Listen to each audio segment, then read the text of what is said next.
Rupa Goswami gave us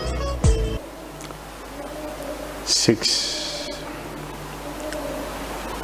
items which we should try to conquer to become the Goswami.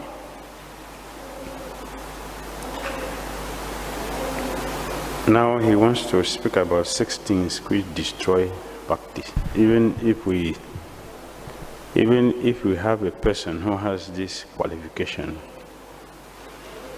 and we want to take shelter of this person, it is very, very important that we try to avoid these 6 things in order to achieve the goal. He gave us 6 things we should try to avoid, overcome them. He's going to give 6 things which we should do, we should avoid also, the things we should avoid. 6 things which we should do in text 3. So he begins to explain. Atyahara prayasascha prajalpo niyamagraha jana sangasta lolyamcha sadviri bhaktiri vinashati sadviri bhaktiri vinasati. Once devotional service is spoiled, when he becomes too entangled in the following 6 activities. Number 1, eating more than necessary or collecting more funds than required. 2, over-endeavoring for mundane things that are very difficult to obtain. 3, talking unnecessarily about mundane subject matters. 4, practicing the scriptural rules and regulations only for the sake of following them and not for the sake of spiritual advancement.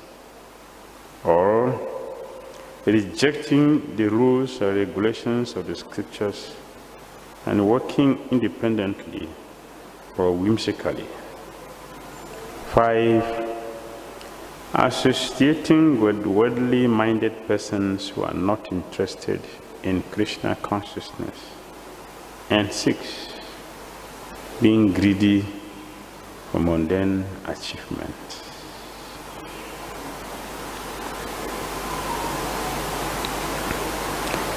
These are the 6 things.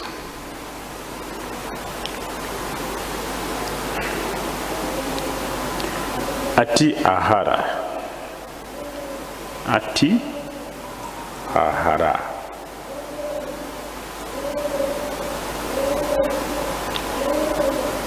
Overeating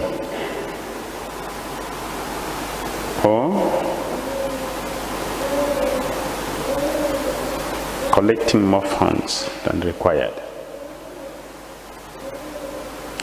Rupa Goswami said it will affect our progress in Kṛṣṇa consciousness. When a person becomes too attached to these things, it will affect our devotion.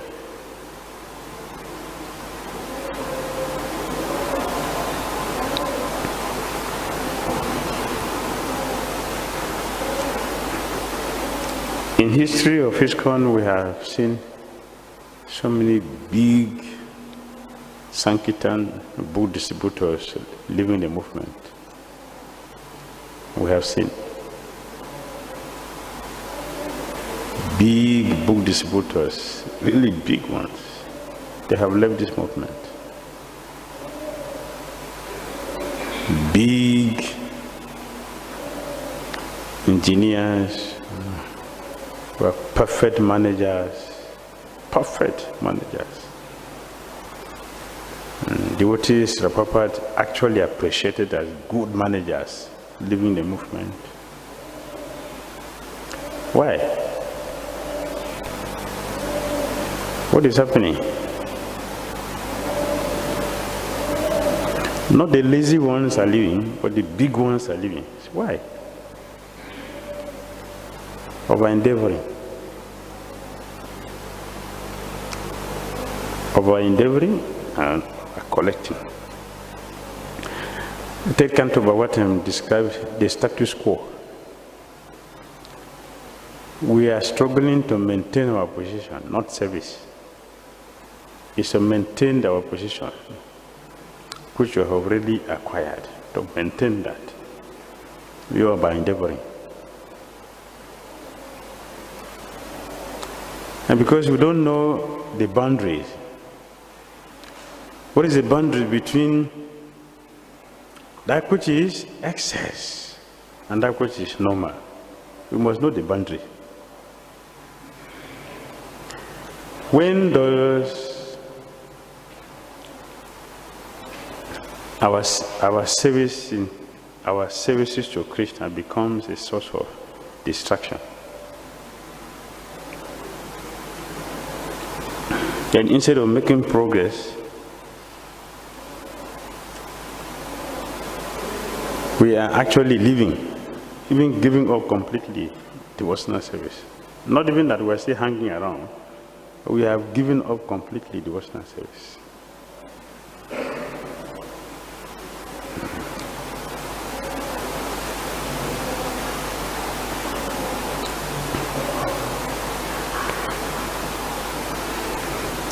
When we look at the struggle the living entities are having in this material world, if you look at our struggles, the things we do every day, and look at the things which our body requires every day, do they correspond? They correspond? What do we need to maintain this body? And activities which we do every day, do they correspond?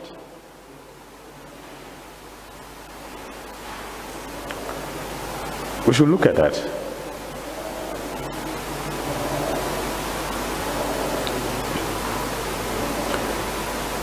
Mr. Papas talk about excess money, excess money. Does anyone ever has excess money?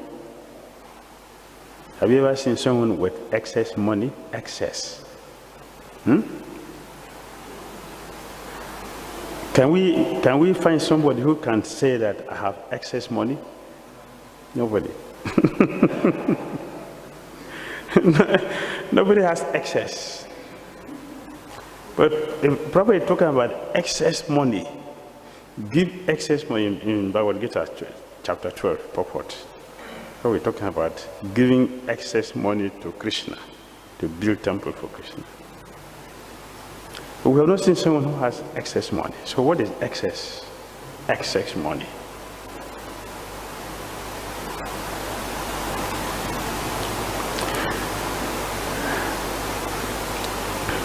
If you want to calculate it, then we can look at it carefully. How much money it takes for us for a good meal a day? Like how much? Like have a good, nice person in a day. Like how much do you take in a day? 200 rupees. Okay, let's say 200 rupees. Good prasada, right? 200 rupees. That is for anybody, not just for devotees, for anybody. So how many hours do we work in a day? How many hours do people work in a day, normally? 8 to 10 hours for 200 rupees.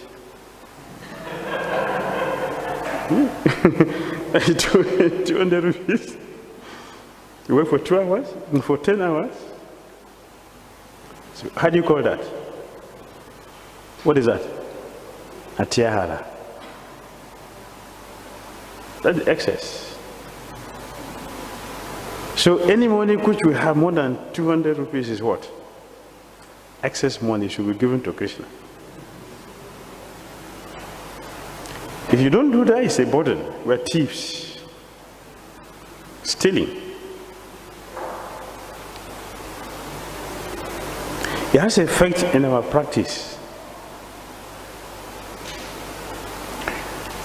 When we start taking shelter of money instead of Kṛṣṇa, our devotion will be affected.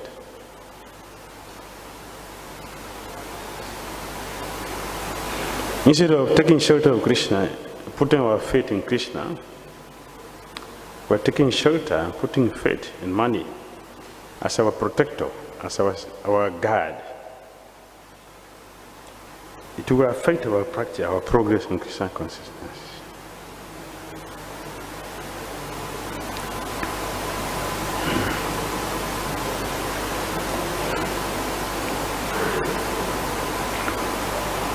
In Jagannath Puri, Chaitanya, who encourages devotee to eat, he encourages devotee, he serves Kṛṣṇa 9% to people. At the same place, Chaitanya who warned Raghunath Das Goswami, don't eat luxurious food. Don't. Do not take luxurious food. That is sense gratification. Luxurious food, sense gratification.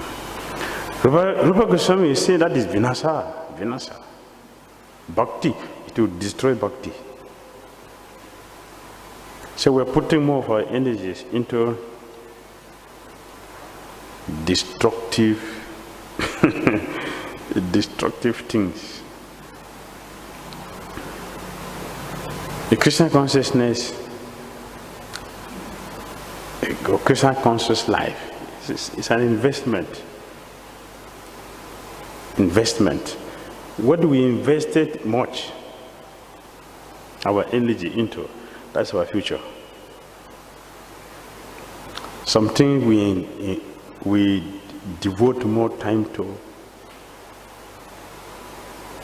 we give more attention to, or something which is a priority in our life.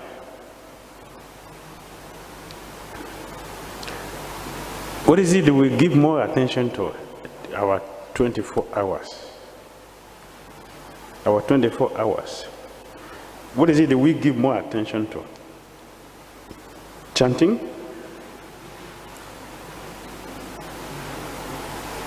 Hearing?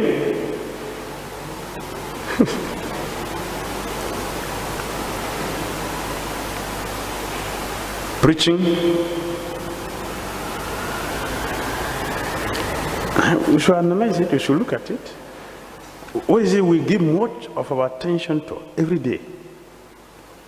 And we're going to do that for the rest of our life as a devotee. What is it that we give much attention to? It's our investment. The thing which we think more, which we remember more, which we like to do more, is our investment. That will produce results. So devotees who are very conscious, devotees who are really Kṛṣṇa conscious, are not surprised about how things are going or things are working. So either we are becoming Kṛṣṇa consciously successful, or we are not making much advancement in Kṛṣṇa consciousness. It's not difficult. It's not difficult to understand. When we examine the activities which we give a priority to the whole day, the whole life, it's a future. Rupa Goswami want to build up our consciousness so we know where we should put most of our investment in. Because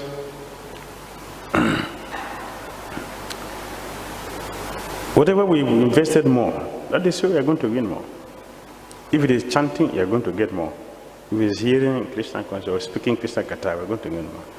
If it is Kṛṣṇa conscious activities or good association or motivating devotees Kṛṣṇa consciously,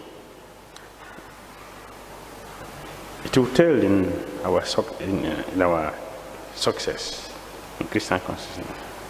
So Rupa Goswami is explaining ati ahara. Overeating, over collecting. Over means what? Greed. Greed is very dangerous in material life, material greed. There's spiritual greed.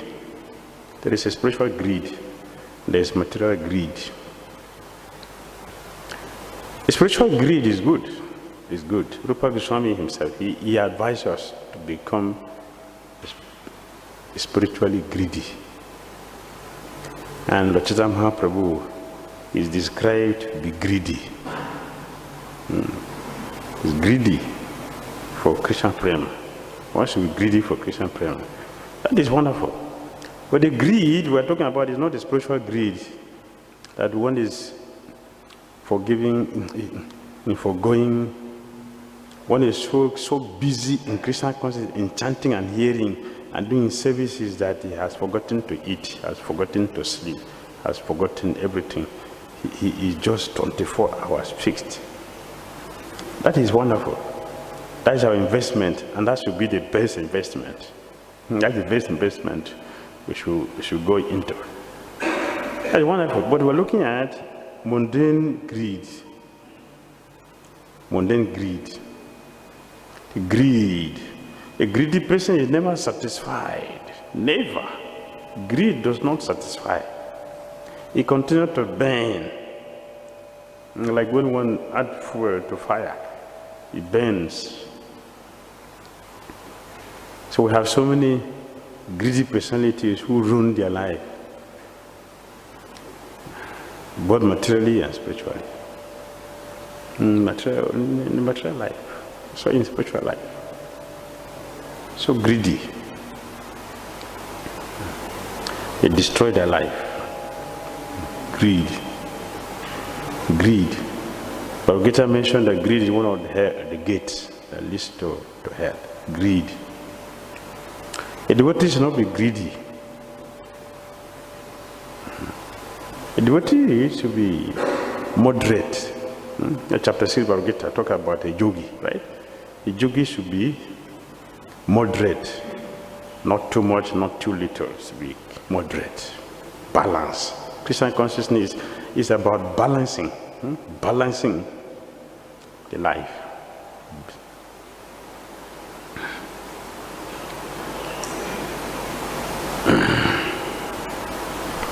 So Prabhupada said, human life is meant for plain living and high thinking. Plain living, high thinking. If one lives simple life, you have good intelligence. If one lives a flamboyant life, the intelligence will be low. In the morning we're talking about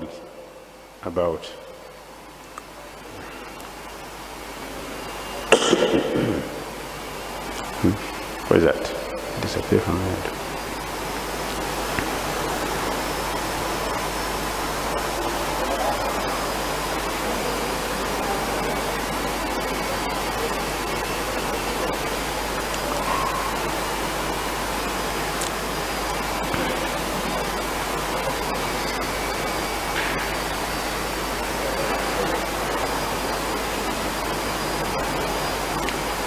Anyway,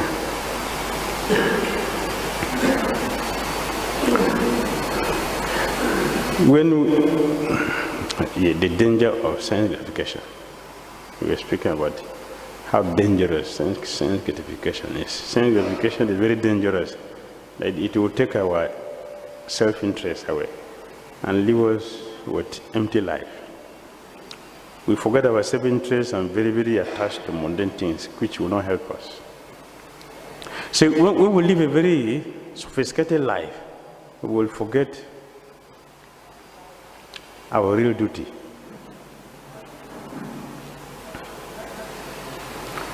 So simple life will give us chance to think very high. Thinking very high means we think about Krishna conscious activities. We think very high. Since all conditioned living beings are under the control of Lord's third energy, this material world is designed so that one is obliged to work. The Supreme Personality of Godhead has three primary energies or potencies. The first is called Antaranga Shakti, or internal potency. The second is called Tatastha Shakti, or the marginal potency. The third is called Bahiranga Shakti, or the external potency. The living entities constitute the marginal potency, and they are situated between the internal and external potencies. Beings subordinate are central as eternal servant to the Supreme Personality of Godhead, the Jivatmas, or atomic living entities, must remain under the control of either the internal or external potencies. When they are under the control of the internal potency, they display their natural constitutional activity, namely constant engagement in devotional service of the Lord. This is stated in Bhagavad Gita 9:13. Mahadmanas tumam partha devim prakitim ashitaha vajanti ananya manaso gatva bhutadim abhyayam.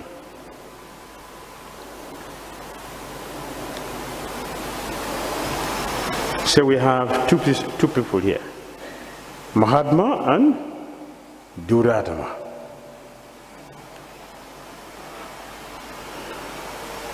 They are completely opposite. Mahatma and Duratma, they are different people. What's the difference between a Mahatma and Duratma? What's the difference? Both are human beings. Not that the Mahatma has two heads and Duratma has one. No, both of them has one head. So what's the difference? Or the difference between the devotee and non-devotee? What's the difference? What is the difference between the devotee and non-devotee? Hare Krishna devotee would distribute books, and so many book distributors all over the world. What's the difference?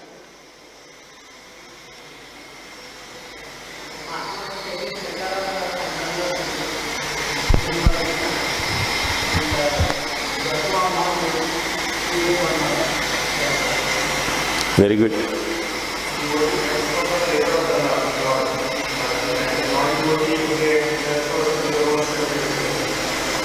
Very good. Something else? The Mahatma.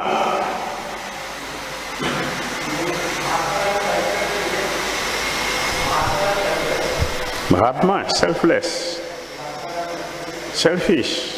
Duratma is selfish. Mahatma is selfless.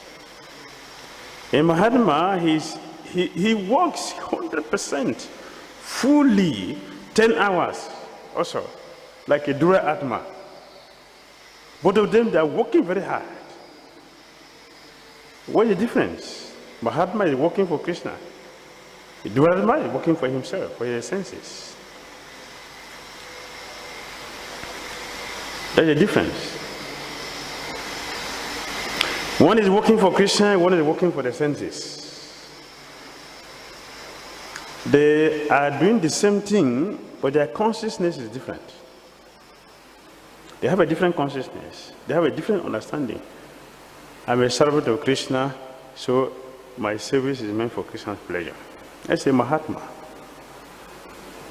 A Duratma, a crippled-minded person. Yes, I'm the Lord, so everything's about me. It's for me. It's a Duratma.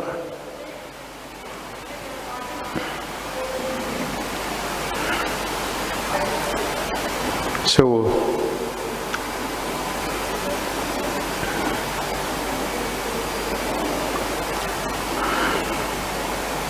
the activities which we do in Christian consciousness are are being done by non-devotees. Non-devotees also do. We distribute books. There are also so many book distributors, so many bookshops everywhere. We cook also, so many cooks all over the world. The same. We eat everywhere in the world. All species of life, they eat. We sleep, they all sleep as well. Everything we do, so many people are doing even better.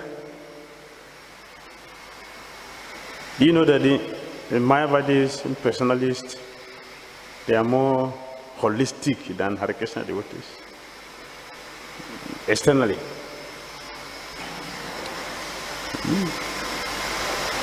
They have more respect. Narayan, all of you are Narayan. They are very, very careful. They are all Narayan, so they have respect. Hare Krishna devotees, even if you call you Prabhu, I'll still insult you. But Mayavadi will not do that. You are all Narayan, so they will respect you as Narayan. They don't disturb you. But what is the difference? Krishna does not know them. Krishna knows his devotees. Because of our consciousness is connected with him. So Krishna knows. He knows the devotee. The devotees who are working for him. Therefore he doesn't play with his devotees. He's very, very careful with his devotees.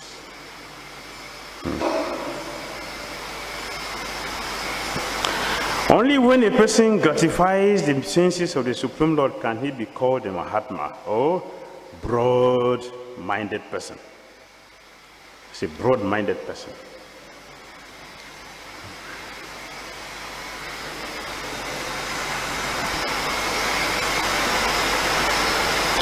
When the individual jiva souls are under the control of the internal energy, their only engagement is the satisfaction of Krishna or Vishnu.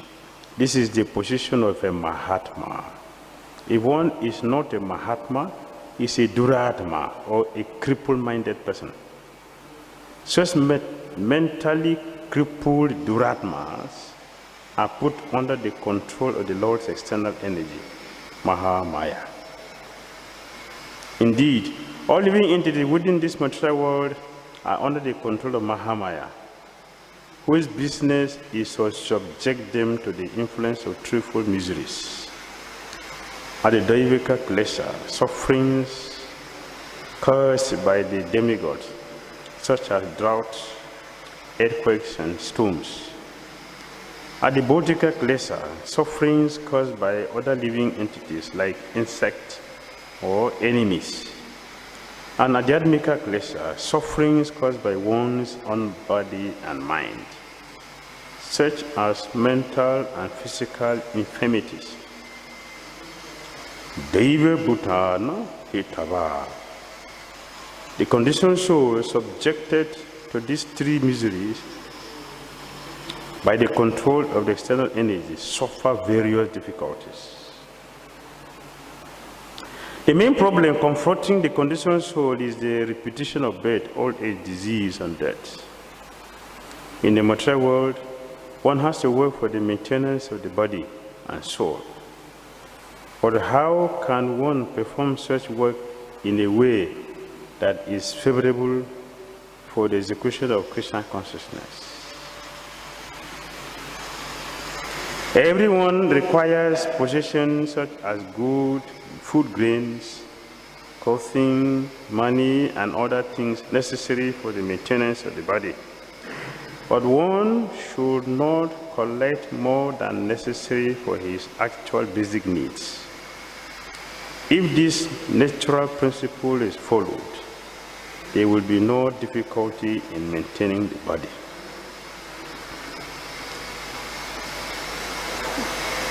Everyone suffers in this material world because of greed. Narada Muni made an experiment by examining all species of life. All species of life. Narada Muni studied all. And his conclusion is that human beings are more miserable than other species of life. Why human beings are more miserable? We have more facilities. Human beings will have more facility than other living entities. But the human beings are more miserable then other living entities. Why? Why? Greed. Greed. We are greedy. So probably give example. According to nature's arrangement, living entities lower on the evolutionary scale do not eat or collect more than necessary. Consequently, in the animal kingdom, there is generally no economic problem or scarcity of necessities. If a bag of rice is placed in a public place, birds will come to eat a few grains and go away. A human being, however, will take away the whole bag. He will eat all his stomach can hold and then try to keep the rest in storage. According to scriptures, this collecting of more than necessary atyahara is prohibited. Now the entire world is suffering because of it, atyahara. Greed is making the whole world to suffer. We are collecting more than what is necessary for one person. One person is getting what 100 people can get. It goes to one person. Or even this day, more than what the whole world, the whole country can have. One person is collecting all.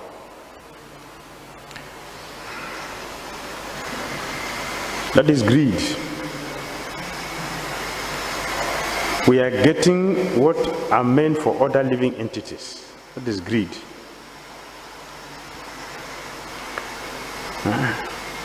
While people are suffering, looking for what to eat, some are eating and throwing food away.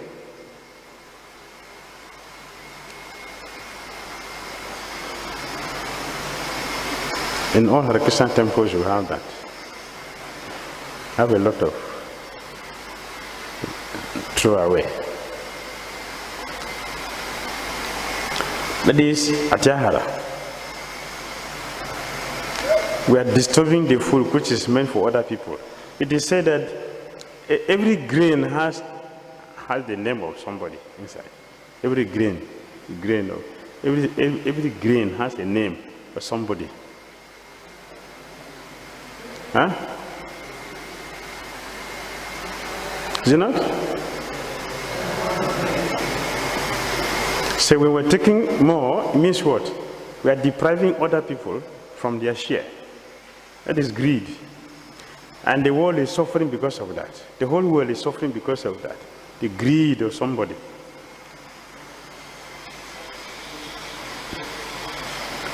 So devotees not be greedy. What does it mean? What does it mean, devotees not be greedy?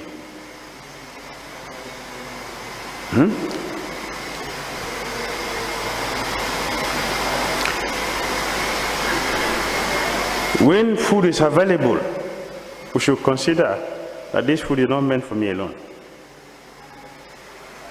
It is for everybody, even the people I'm not seeing now. Even the people I'm not seeing now, Kṛṣṇa will send them. You need food, go to my temple there is food there. Kṛṣṇa can send people here. When you see it, when Kṛṣṇa sees that we are responsible, Kṛṣṇa will send people. Send people, go there. I have food for you there. Go there, you get mercy. When Kṛṣṇa send people here, somebody have eaten it and is suffering from constipation. You're going to spend money to treat that in the hospital.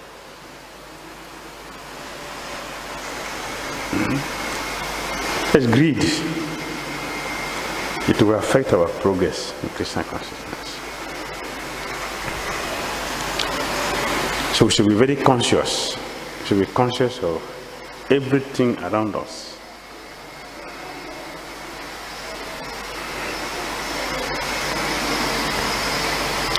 Collecting and eating more than necessary also causes prayas. Prayas. Or unnecessary endeavor. Over endeavoring for mundane things which are difficult to obtain. Prayas.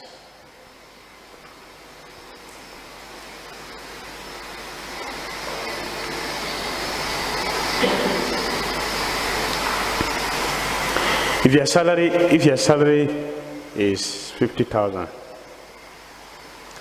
and you want to buy a car which is costing 10 million, what is that? Huh? Prayas. You have no work, you have no house, and you're getting married. What is that? How do you call that? Huh? Prayas.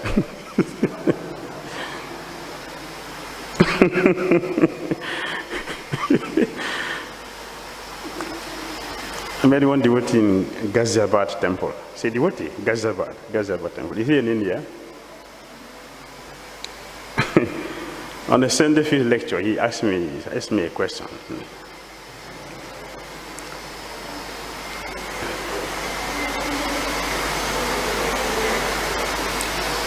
He wants to get married.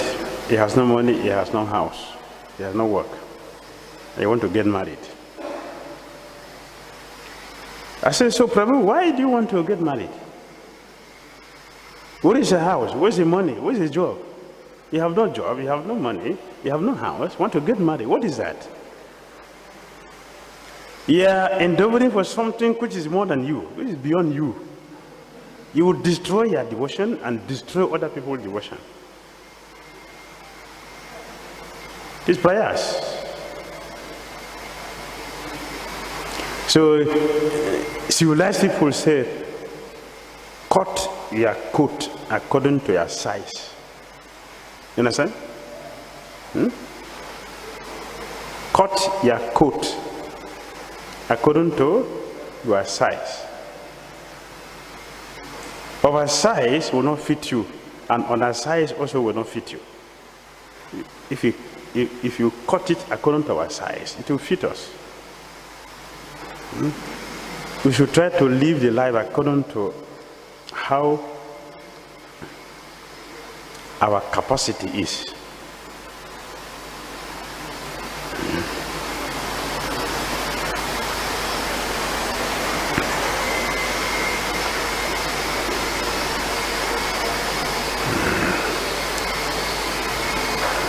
A simple devotee who is not working, a devotee is not working, you are not getting any money, and you want to buy Galaxy X9. What is that? Prayers. What's the income? And if he eventually buys it, means what? If he eventually buys that, it means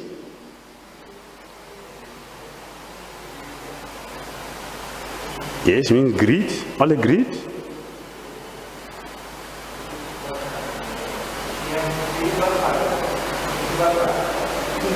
Is?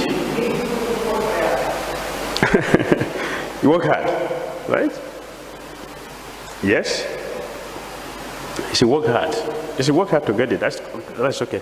But my question was, if he's not working hard, even if he work hard, he's not going to get it by his nature.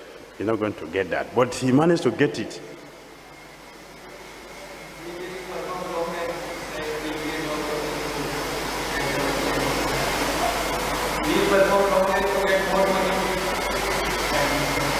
Yes, when we do that to get more money, what will happen to our bhakti? Yes, bhakti will be affected.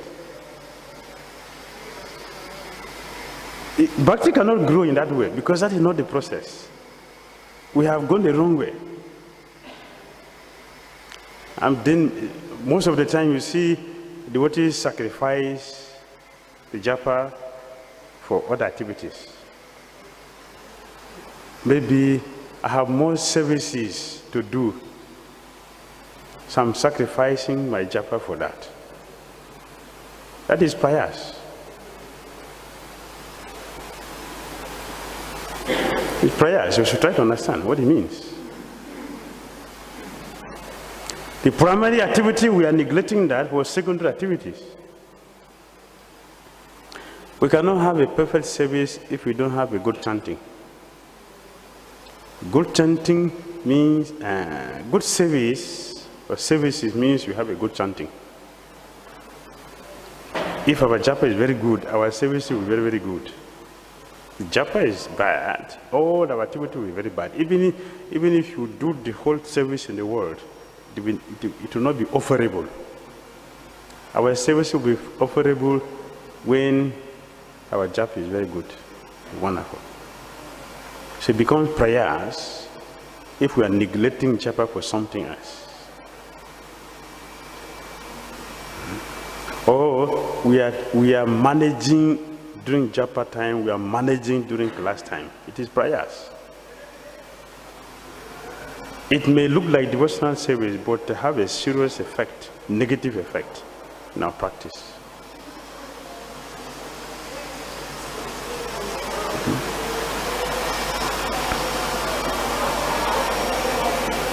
The Kṛṣṇa consciousness is meant for those that are very, very intelligent. Not intelligent, but very, very intelligent. Very, very intelligent people.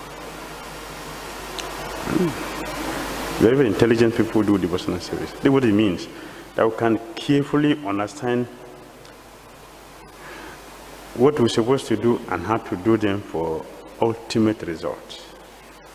That will bring us sufficient results. By God's arrangement, anyone in any part of the world can live very peacefully if he has some land and a milk cow. There is no need for man to move from one place to another to earn a livelihood. For one can produce food grains locally and get milk from cows. That can solve all economic problems. Unfortunately, man has been given higher intelligence. Fortunately, man has been given higher intelligence for the cultivation of Kṛṣṇa consciousness, for the understanding of God, one's relationship with Him, and the ultimate goal of life, love of God. Unfortunately, so-called civilized man, not caring for God realization, utilizes his intelligence to get more than necessary and simply eat to satisfy the tongue. It's a misuse of intelligence. Those factories, slaughterhouses, brothels, and liquor shops are opened. If people are advised not to collect too many goods, eat too much, or work unnecessarily to possess artificial amenities, they think they are being advised to return to a primitive way of life. Generally, people do not like to accept plain living and high thinking. That is their unfortunate position.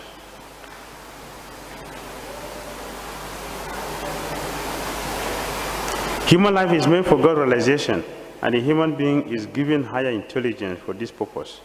Those who believe that this higher intelligence is meant to attain a higher state should follow the instructions of the Vedic literatures.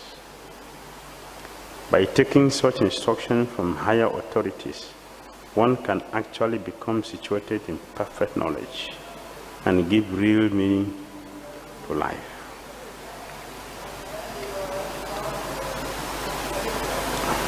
Life begins from Varna Ashram. That is the beginning of civilization. Civilization begins from Varna Ashram. The society is perfectly divided according to our activities, according to our nature. And we function within that. That is human life.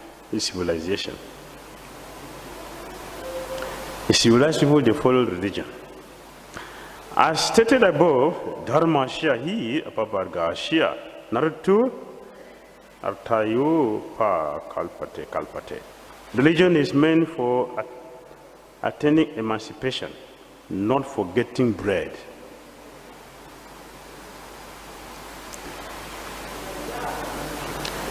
Religion is not about to fill our belly. That we can do without going to any religious place. To fill our belly is not a religion, not the purpose of religion. Animals doesn't pray for their daily bread before they get it. So human beings don't think it is civilization to pray for God, pray to God. No, the religion is beyond that. Religion, properly explained here, sometimes human society manufactures a system of so-called religion aimed at the material advancement. But that is far from the purpose of true dharma. Religion entails understanding the laws of God, because the proper execution of these laws ultimately leads one out of material entanglement. This is religion, to follow the laws of God and get ourselves out of material entanglement. That's religion. That is the real purpose, that is the true purpose of religion. Unfortunately, people accept religion for material prosperity because of atyahara, or an excessive desire for such prosperity. True religion, however, instructs people to be satisfied with the bare necessities of life while cultivating Kṛṣṇa consciousness. Even though we require economic development, true religion allows it only for supplying the bare necessities of material existence. Now, Rupa Goswami talk about prajalpa. Prajalpa. Another impediment is prajalpa, unnecessarily talking. Prajalpa. It has two side effects. Prajalpa has two side effects. One will become spiritually dry. Second, our material desires will increase. When one is spiritually dry, our sense will become very, very strong for gratification. It's that two side effect for prajalpa.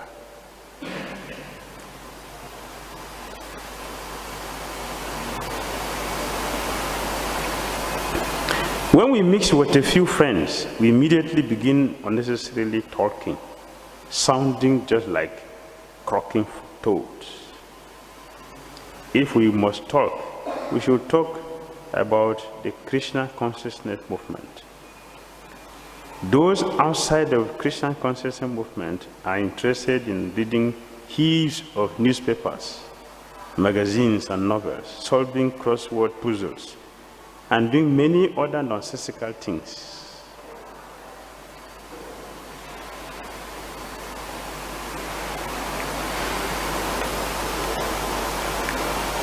Newspapers, magazines, they are all what? Prajalpas.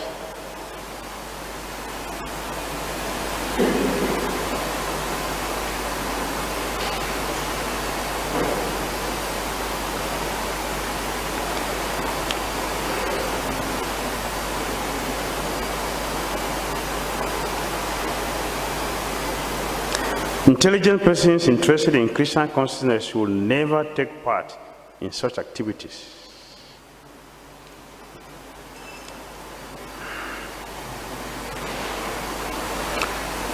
Talking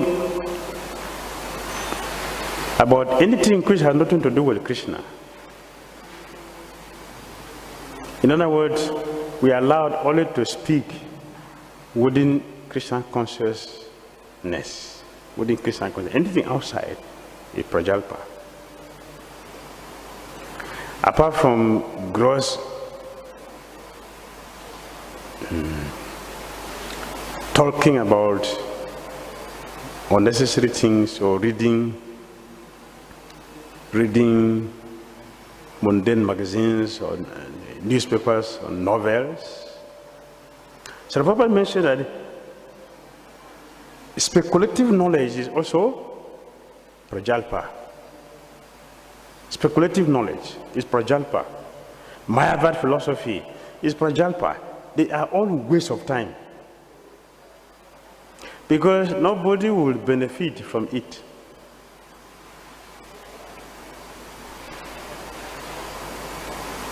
So we should avoid talking about something which will not help anyone in Christian consciousness. Better to remain silent than to talk. Because whatever we say, whatever we do, and whatever we did not say, we don't do, become a standard for others. Everybody will follow. The things we do or we don't do, people will follow. The things we say, we don't say, people will follow. So we have the responsibility to do the right thing, to say the right thing. So people will follow that.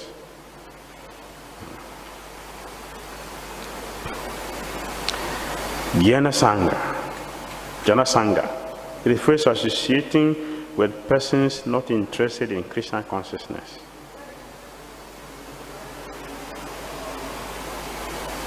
Jnana Sangha include even our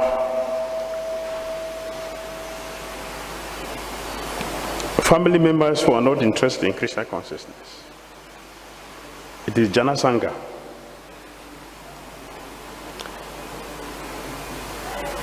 Jnana Sangha. It means what? Association that has no Krishna consciousness inside. A whimsical association should be avoided.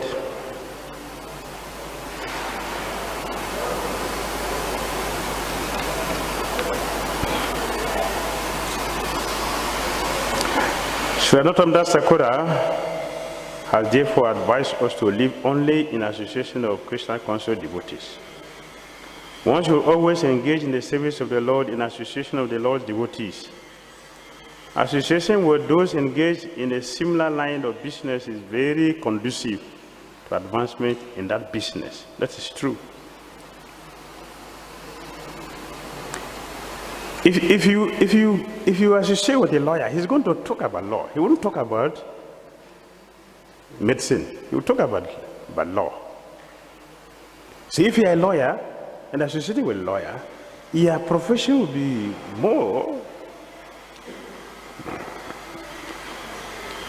enlivening to you, encouraging to you. You have more knowledge, have more experience if you associate with that way.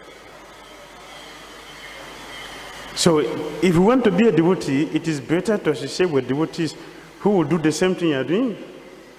They want to talk the same thing you are talking. Everything we do is the same. So it will be encouraging. So probably give an example here. Business people of the same field, they find it very comfortable to associate with each other. And that will give them more experience. Similarly, devotees will associate with devotees. Because if you chant with a devotee, it's normal. It's normal. When you talk about Krishna with devotees, it's normal. Everybody would like to hear you. But if you talk about Krishna with non-devotees, that will be strange. That will be strange. So to make advancement, it requires association. And even within devotees association, we still have to select that devotee who has the same mood with us. Not every devotee. If you want to chant and associating with a devotee is not completing 16 rounds every day, it's bad association for you. So even within devotee, we should select who is devotee is interested in reading. So I will associate with that devotee, so I can read. If I associate with a devotee not reading, it's bad association for me because he's not going to read and it will affect me. It's bad association for me if you associate with a devotee you're not going to chant. It's bad association for me if you have to associate with a devotee whose every word has nothing to do with Krishna. It's about complaints, about all the wrong things. About all the wrong things. Of all the things in this world, there's nothing good you can see. That you only talk about bad things. So even within devotee, you have to select who is that person encouraging in the quality of devotion I want to have in my Krishna conscious life. We should select that person. Then Krishna consciousness become very sweet. As you say, those engaged in similar line of business is very conducive to advancement in that business. Consequently, materialistic persons perform various associations and clubs. Materialistic persons form various associations and clubs to enhance their endeavor. For example, in the business world, we find such institutions at the stock exchange and chamber of commerce. Similarly, we have established the International Society for Krishna Consciousness to give people an opportunity to associate with those who have not forgotten Krishna. This is the purpose of ISKCON.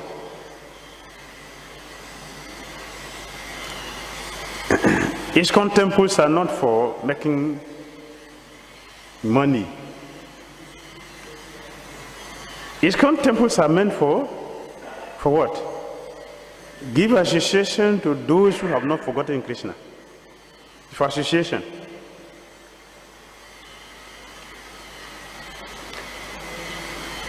So, if we continue to distribute books and expand and make more devotees, but no one is being trained, what is that? How do you call that? How do you call that? Prayas. This is prayas. Expansion without boiling the milk is prayas.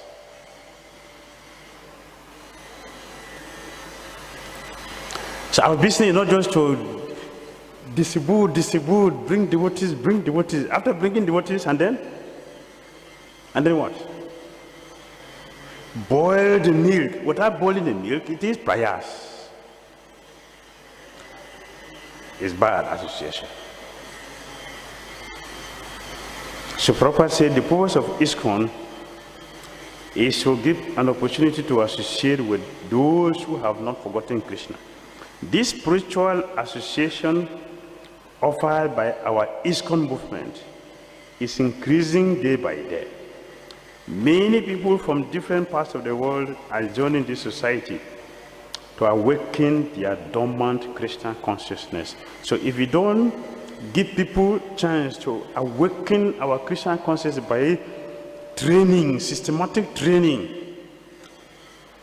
I'm not talking about just book knowledge, a practical application of our knowledge in our day-to-day life to become that Goswami. It is pious.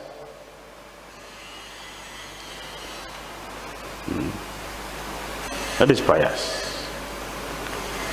Over endeavoring, unnecessary over endeavoring.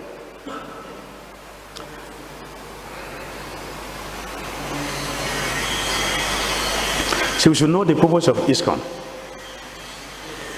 To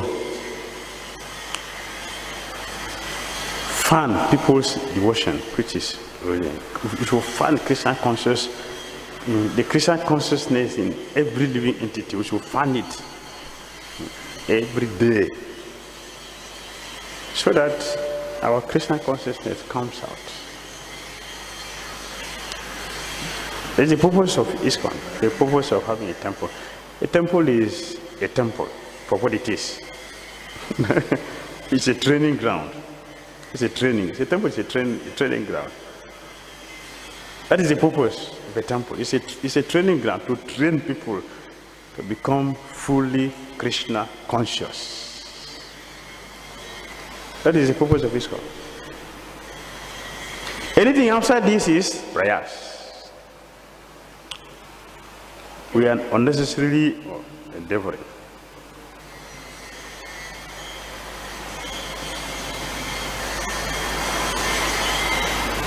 Srila Bhaktisiddhanta Saraswati Thakur Prabhupada writes in his Anuvriti commentary that too much endeavor to acquire knowledge on the part of mental speculators or dry philosophers fall within the category of atyahara, collecting more than needed.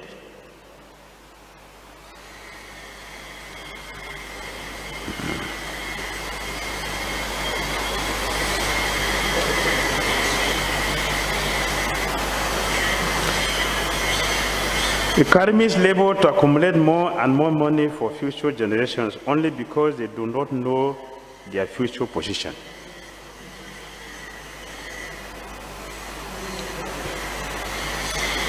And Prabhupada gave a story, a very nice story. And this story to help us to accept fully that there is reincarnation. The soul does not die, there is reincarnation. The soul reincarnates. And there is no guarantee that if one is a merchant or a successful businessman or business lady this lifetime, in the next life one also maintain the same position. There is no guarantee of that. Karmis labor to accumulate more and more money for future generations only because they do not know their future position. Interested only in getting more and more money for their sons and grandsons. Such foolish persons do not even know what their position is going to be in the next life. There are many incidents that illustrate this point. Once, a great Karmi accumulated a vast fortune for his sons and grandsons. But later, according to his karma, he took his birth in a cobbler's house located near the building which in his previous life he had constructed for his children. It so happened that when this very cobbler came to his former house, his former sons and grandsons beat him with shoes. Unless the karmis and jnanis become interested in Christian consciousness, they will simply continue to waste their life in fruitless activities. I have worked very hard to provide for the family members. So Kṛṣṇa made him to leave the body and he still remember. He's not even born in that house. Sometimes one can be born in that house as a cockroach. When he's very attached. But his own karma is so high, so heavy, that he's born not even as another businessman. He's a cobbler. What is the position of a cobbler in a society? Cobbler. What is the position? It's a low class profession. That's a low class profession. Now imagine you are walking into a big mansion where people are living a sophisticated life, and I walk in there to say, see, I'm your father. I built this house. What nonsense are you talking? They threw him out of the house. Nonsense. I'm your father. I constructed it. He even called the name. Do you remember? They remember? Yes. Our father's name. That was our father's name, but you are not my father. Get out of this house. They threw him out of the house. Helplessly, he left the house. Happy? No. Not happy, frustrated. Why frustration? He's looking at his labor. I suffer to build this house. Now I cannot enter there. And I'm living here having difficulty to maintain even something to eat, to maintain this body, very, very difficult. But see, people are enjoying what I have established, I suffer to establish. I'm here, I'm suffering. They don't even recognize me. He made an attempt to go and introduce himself. The result was that he was beaten and pushed out of the place. That is how karma works.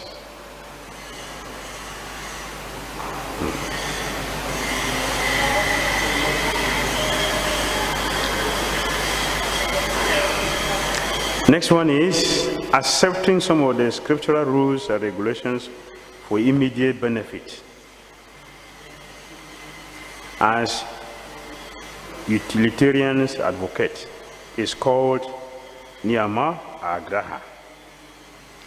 And neglecting the rules and regulations of the shastras, which are meant for spiritual advancement, is called niyama agraha.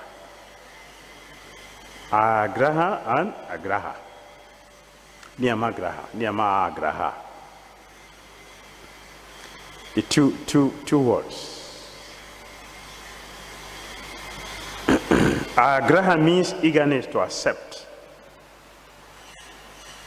Agraha. Niyama agraha, eager to accept. Niyama agraha, failure to accept. A devotee should accept rules and regulations because they help us to make advancement in Christian consciousness. For example, we are accepting no illicit, no gambling, no intoxication, no flesh eating. These rules, we should accept them because they help us to become human beings to practice Christian consciousness. So we should accept. And there are rules which are just formalities, which will not help our Christian consciousness. They are formalities, or we can say hereditary rules, not scriptural rules. Hereditary rules is something which our forefathers have been doing. So we just follow to do it. One man, he has a son whom he trained very nicely in school, and the boy has graduated and is working very nicely. But the parents, they worship Ganesh. So the father said, my dear boy, let's go to Ganesh temple. He said, for what? The boy said, for what? We want to go and do puja for Ganesh. He says, for what? So we can get our business to be successful. The boy said, I have a big salary, big position, so why should I worship Ganesh again? My salary is okay, my job is okay, so I don't need to worship Ganesh. The father cannot convince him because he does not know the scripture. He's simply following blindly. So we should follow the rules and regulations which help our Christian consciousness. And the rules and regulations which does not help our Christian consciousness, we should not just blindly follow. We should keep them aside. If we follow things blindly, we will not succeed.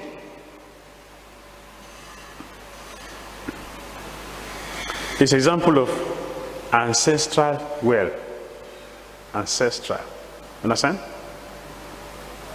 Ancestral.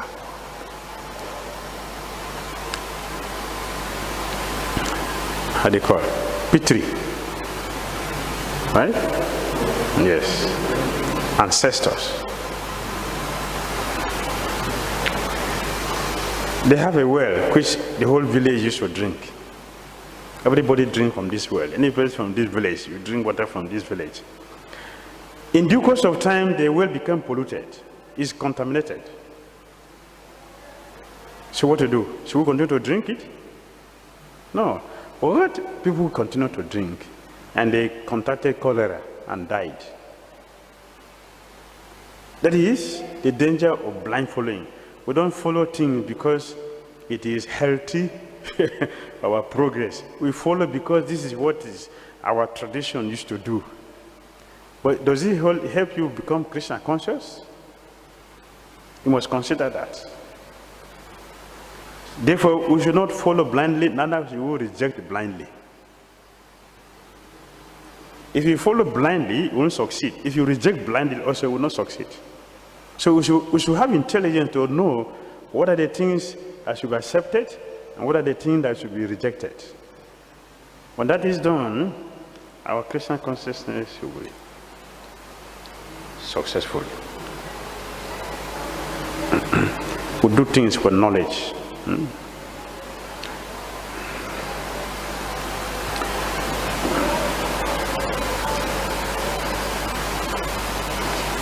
When we do things for knowledge, we benefit.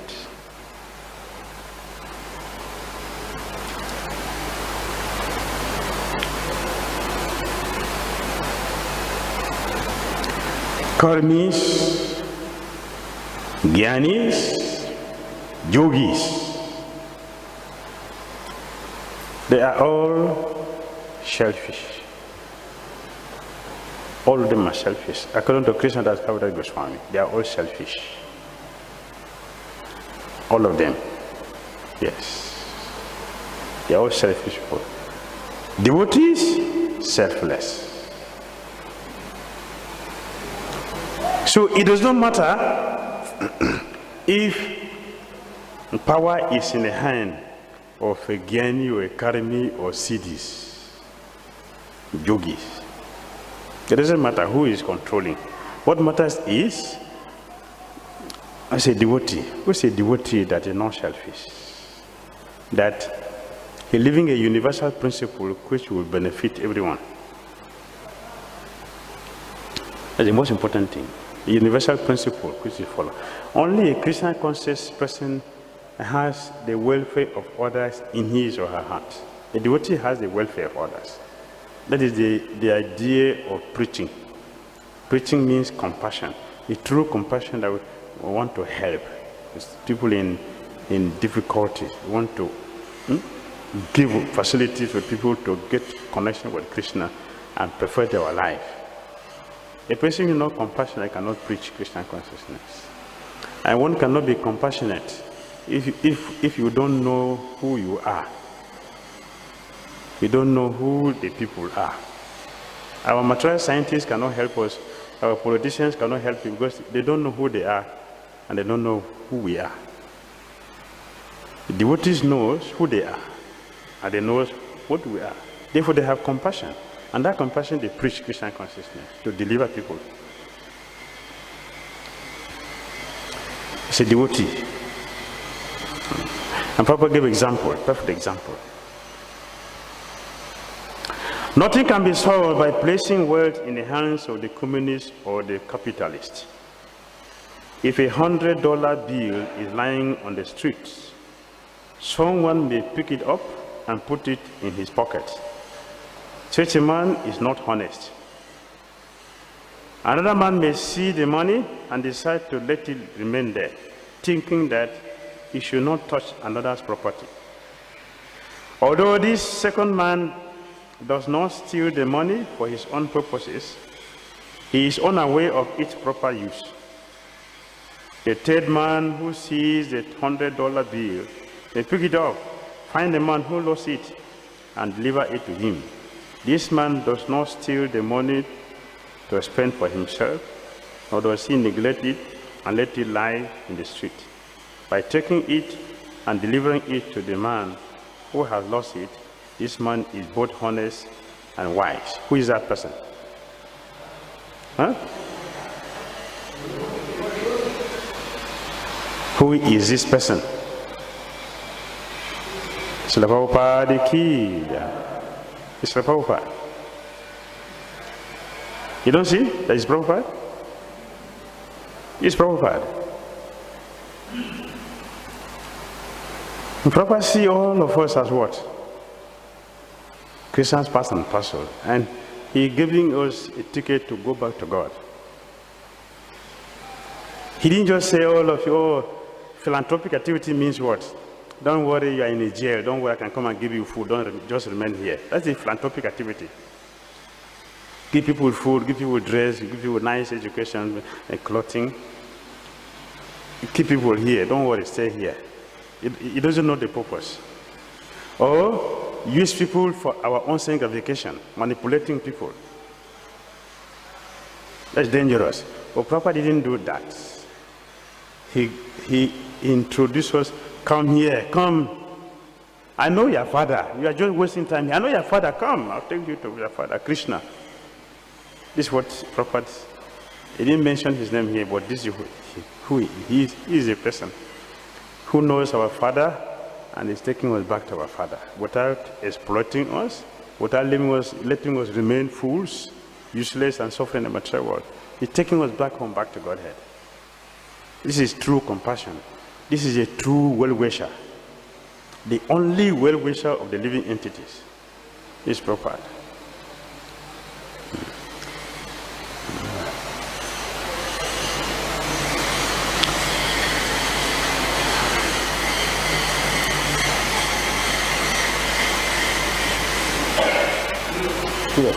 Now it's 1 minute to 3. Hare Krishna. Any question? Only 1 minute to that. Yes, Prabhu.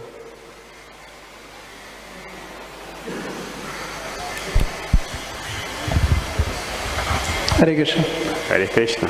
Thank you very much, Manoj, for explaining so nicely. I had an inquiry regarding association. You were telling that if somebody is not like-minded, so you should not take his association, it is bad association. So I wanted to ask that when we are living in association of devotees, so generally we find some good qualities in devotees and some bad qualities in devotees. So, and not always we are in association of very pure devotees, like many great devotees. So in that case, is there known as something selective association, and what we should do in that case? Because we find that there are some shortcomings and some good qualities also. In association, take the good one and leave the bad one. That challenge is there, how to do that? For example, a devotee who is very good, is chanting very nicely. Take that one. Oh, this is a good devotee, is chanting very nicely. You can take that one.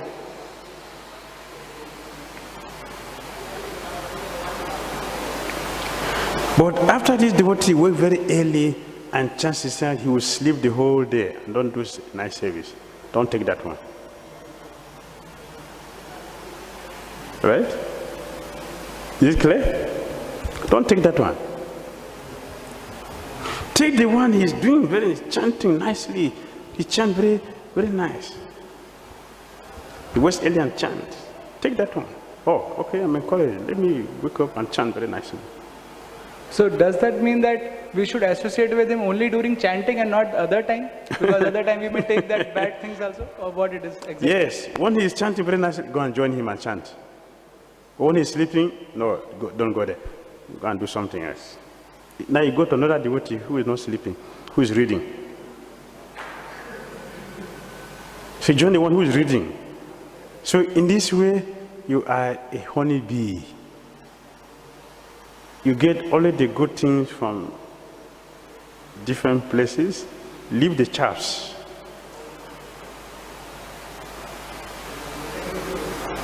Second question, one more is there. You were telling about, very beautifully explaining about that how we should not just go on preaching, but we should be focusing on training devotees.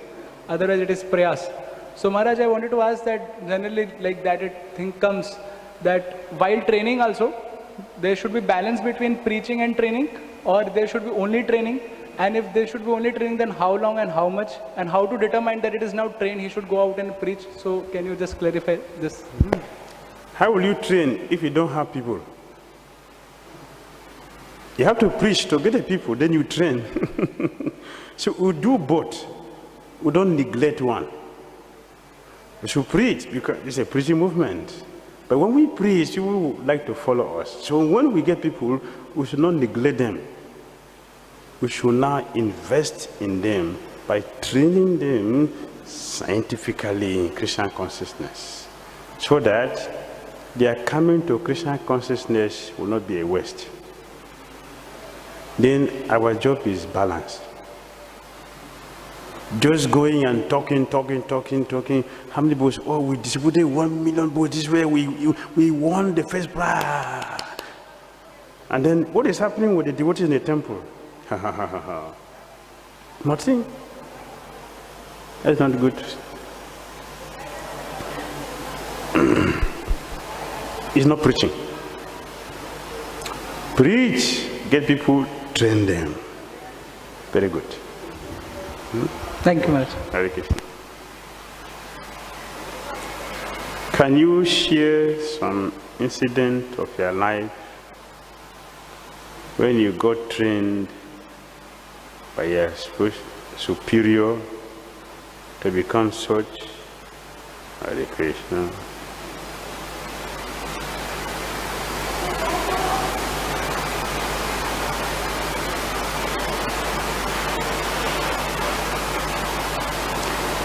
Yes, there are many. Many incidents where we got trained by our superiors. There are many.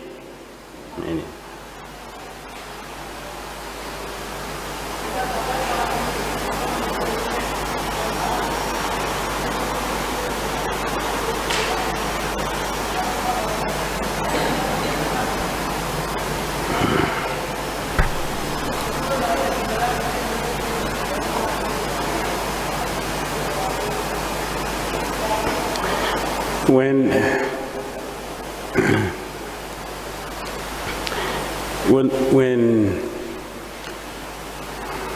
the Gurudev is giving me a message to go and deliver, he's giving me a message, a verbal message. Go and tell these devotees this. He will not give the message and go.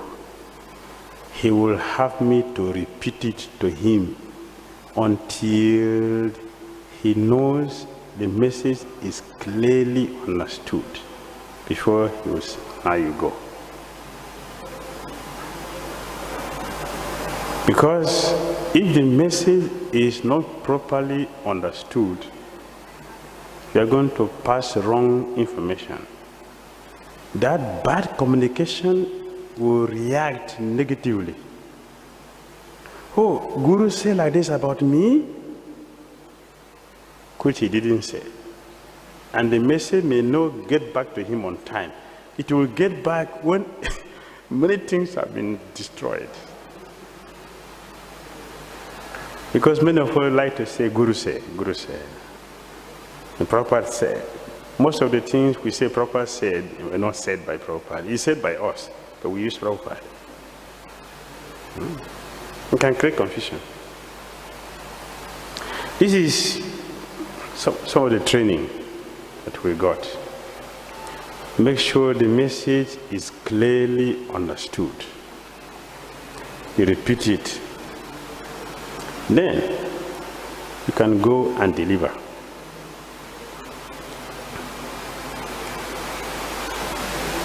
This is how communication should be done nicely. Because communication is a very, very important tool in our life. And anything which is very, very important is also, if it is misused, can also act very, very powerfully. Because it's powerful.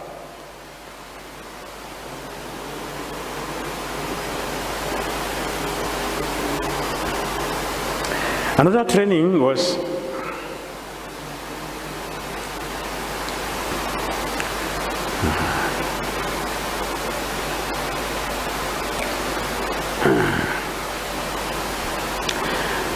a brother, he did something which is not good to me. And it has happened many times. First time I tolerated, philosophically tolerated, philosophically tolerated, yeah, okay. Second time, third time, it's becoming a habit. So I complain. Gurudev, see what devotee is doing. And he said, and then what? What did you do? That has happened. It's okay, but I want to know what was your reaction. How did you react to that?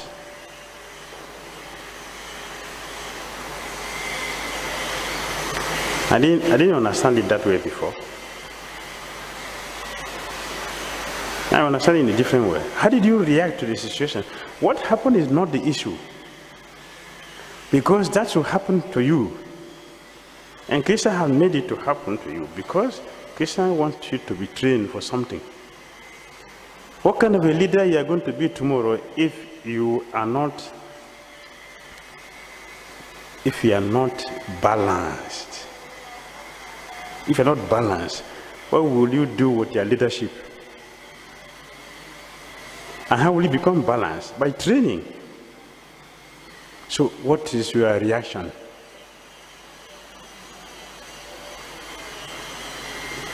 Did you react in such a way that that person becomes elevated in his Kṛṣṇa consciousness? Do we remember that when somebody insults us, we feel bad about it? Do we remember that we should act for the benefit of that person? Do we remember? Difficult, right? But Gurudev said, to be a leader means you have to always act in such a way that everybody benefits, including the so-called enemy.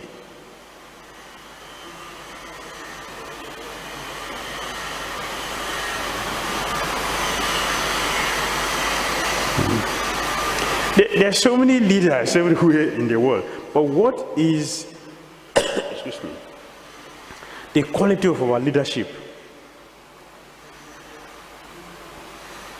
that is helping even so-called negative people to become positive? See the way Ramachandra reacted to an incident that happened in his kingdom. He taught everyone a good lesson to follow.